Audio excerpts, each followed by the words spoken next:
Hey, welcome to the channel. So we've all had those grueling, grinding days on the water when it doesn't seem like anything works. The fish are there, they're marking, they're not biting.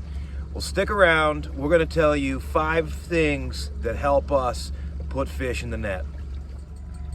All right, so trick number 1, and you should be doing this whenever you're trolling, but especially when the fish aren't biting.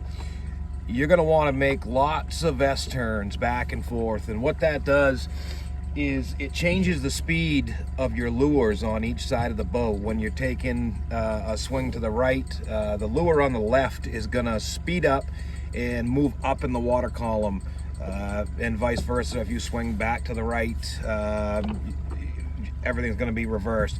But it really gets your baits active in the water, speeds up, slows down. All right, so next on the list is varying your speed.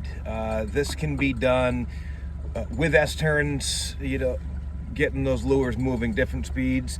If you have a boat that's got power, trim, and tilt, you can simply bump that motor up and down to vary your speed. It's a real easy way to do that quickly. If you've got a tiller drive or one, simply just a slight twist on the throttle and getting that lure doing some different things in the water.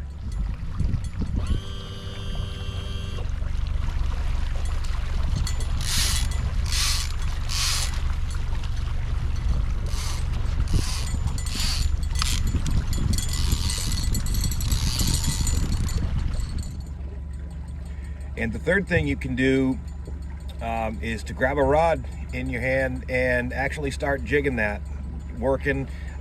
It's going to break up that lure's pattern. It's going to swim erratically. A lot of times when you jig that forward and let off, when you go to jig again, you've had a fish grab that, and it's a great way to set the hook. All right, so if the fish aren't biting, you can also move into trying to attract a fish to your lure. If you're fishing with downriggers like I am here today, go ahead and dig out the Dave Davis. Hook that right directly to the ball. That's going to draw fish closer in. You're going to be able to watch them right on your finder. They're going to come in and check out what it is. If I was doing that, I'm going to run my bait fairly close, maybe 8 feet back, so that they don't have a chance to get away from that before that bait comes through.